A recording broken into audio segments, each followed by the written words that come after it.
ನಮಸ್ಕಾರ ಎಲ್ರಿಗೂ.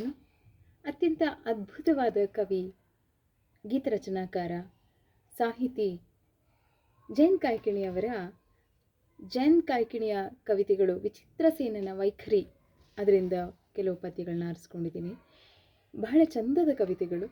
ಆ ಕವಿತೆಗಳ ಒಳಾರ್ಥವೂ ಅಷ್ಟೇ ಅಮೋಘವಾಗಿರುವಂಥದ್ದು. ಕವಿತೆಗಳನ್ನು ಕೇಳಿ ಆಸ್ವಾದಿಸಿ. ಅದಕ್ಕೆ ಮುಂಚೆ ನನ್ನ ಈ ಯೂಟ್ಯೂಬ್ ಚಾನಲ್ನ ಇನ್ನೂ ನೀವು ಸಬ್ಸ್ಕ್ರೈಬ್ ಮಾಡದೇ ಇದ್ದರೆ ದಯಮಾಡಿ ಸಬ್ಸ್ಕ್ರೈಬ್ ಮಾಡಿ. ಈ ಕನ್ನಡತಿಯ ಪ್ರೋತ್ಸಾಹಿಸುವ ಹೊಣೆ ನಿಮ್ಮದೇ ತಾನೆ. ಒಂದು ಲೈಕನ್ನು ಒತ್ತಿ ಮರಿಬೇಡಿ. ಅರ್ಧ ಕಿಲೋ ಸಮುದ್ರ ನೀನು ತಂದು ಬಿಟ್ಟಿದ್ದರೆ ಕಥೆಯೇ ಬೇರೆ ಇತ್ತು. ಅದರಲ್ಲೊಂದು ಸಣ್ಣ ಲಾಂಚು ಬರಬಹುದಿತ್ತು. ಅದರ ಅಂಚಿನಲ್ಲಿ ಕೂತ್ಕೊಂಡು ಬಯೋಡಾಟಾದ ಗಾಳಿಪಟ ಮಾಡಿ ಆಕಾಶಕ್ಕೆ ಗಾಳ ಹಾಕಬಹುದಾಗಿತ್ತು.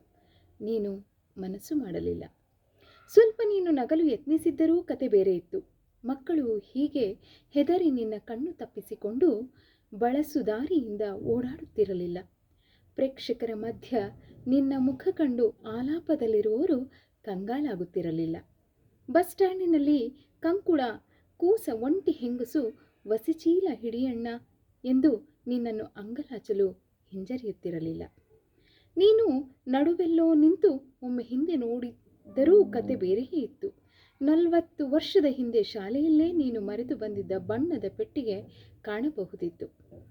ಹಳೆ ಮನೆಗಳ ಕಿಟಕಿ ಬಾಗಿಲುಗಳನ್ನು ಕಣ್ಣುಗಳಂತೆ ಕಿತ್ತು ಶಹರದ ಸಂತೆಗೆ ಹೊರಟವರ ಅಪೂರ್ಣ ಗೊಣಗು ನಿನ್ನನ್ನು ತಲುಪಬಹುದಿತ್ತು.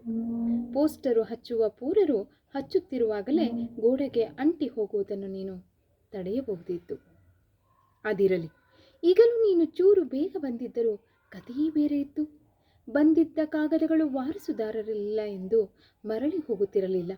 ನಿನ್ನ ಕ್ಷಮೆ ಕೇಳಬೇಕೆಂದೇ ಕಾದಿದ್ದ ಅಪರಿಚಿತನಿಗೆ ಹೃದಯಘಾತ ಆಗುತ್ತಿರಲಿಲ್ಲ. ಪುಟ್ಟ ಬಿಳಿ ಗರಿ ಫ್ರಾಕಿನ ಬಾಲಿ ಎದುರು ಮಂಡಿಯೂರಿ ಶಾಪ ವಿಮೋಚನೆಗೆ ಕಾದವನಂತೆ ನಾನ್ಯಾರು ಹೇಳು ನೋಡೋಣ ಎಂದು ಕಂಗಾಲಾಗಿ ಕೇಳುವ ನಿನ್ನನ್ನು ಆಕೆ ಕೊಸರಿಕೊಳ್ಳುತ್ತಾ ಶೂನ್ಯಳಾಗಿ ನೋಡುತ್ತಿರಲಿಲ್ಲ.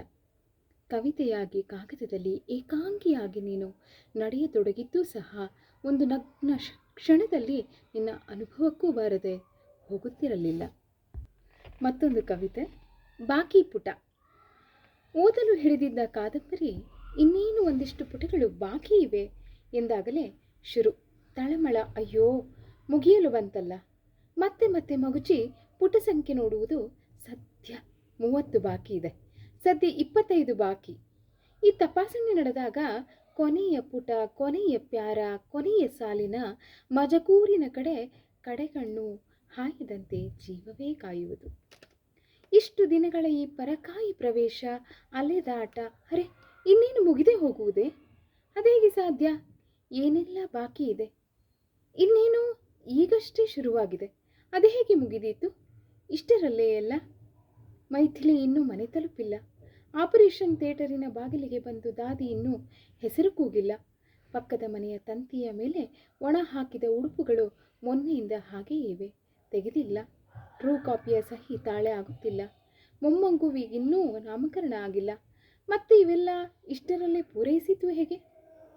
ಕೂತಲ್ಲೇ ಸೀಸನ್ನುಗಳು ಪಾಸಿಲ್ಲದೆ ದಾಟಿದವು. ಪೀಳಿಗೆಗಳ ಜೀಕಿದೆವು. ಅಲ್ಲಲ್ಲಿ ಪುರ್ರೆಂದು ಬಣ್ಣದ ಪತಂಗಗಳಾಗಿ ಅಕ್ಷರಗಳು ಹಾರಿ ಹೋದವು. ನಡುವೆಲ್ಲೋ ಉಪಹಾರಕ್ಕೆಂದು ದಾರಿಯಲ್ಲಿ ಇಳಿದಾಗ ತಪ್ಪಿ ಬೇರೊಂದು ಬಸ್ಸು ಹಿಡಿದಂತೆ ಹಿಂದೆ ಮುಂದೆ ಅಕ್ಕ ಪಕ್ಕ ಬೇರೆ ಮುಖಗಳು, ಮೇಲಿನ ರ್ಯಾಕಿನ ಲಗೇಜು ಬಸ್ಸಿನ ಅವಾಜುಘಾಟು ಎಲ್ಲ ಬೇರೆ. ಮತ್ತೆ ಕೆಲವು ಪುಟ ಹಿಂದೆ ಹೋಗಿ ಬಸ್ಸು ಬದಲಿಸಬೇಕೆ? ಮತ್ತೆ ಹೊಲ ಕಾಯುವ ಮಂಚಿಗೆಯಲ್ಲಿ ಕೂತು ಬೆಳದಿಂಗಳು ಇಬ್ಬನಿಯಾಗುವುದನ್ನು ಆಲಿಸಬೇಕೆ? ಕಿವಿ ಮಡಿಸಿಟ್ಟ ಪುಟದ ನೋವಿಗೆ ಯಾರು ಜವಾಬ್ದಾರರು? ಹಾಗೆಲ್ಲ ಏನೂ ಮುಗಿಯುವುದಿಲ್ಲ.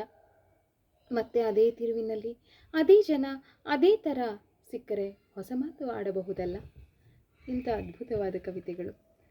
ಆಸ್ವಾದಿಸುವ ಮನಸ್ಸಿರಬೇಕಷ್ಟೇ ಕವಿತೆಗಳಿಗೆ. ಯಾವಾಗಲೂ ಜಯಂತರ ಕವಿತೆಗಳು ಕಾಡುವುದೇ ಅವರ ರೂಪಕಗಳಿಂದ, ಅದ್ಭುತವಾದ ಉಪಮೆಗಳಿಂದ. ನಾವು ನಿರೀಕ್ಷಿಸದ ಒಂದು ಒಳ ದನಿಯೊಂದು ಅಲ್ಲಿ ದನಿಸ್ತಾ ಇರುತ್ತೆ. ಅದನ್ನು ನಾವು ಆಲಿಸೋದಕ್ಕೆ ನಮ್ಮ ಹೃದಯವನ್ನು ತೆರೆದಿಡಬೇಕು ಅಷ್ಟೇ. ನಮಸ್ಕಾರ ಎಲ್ರಿಗೂ.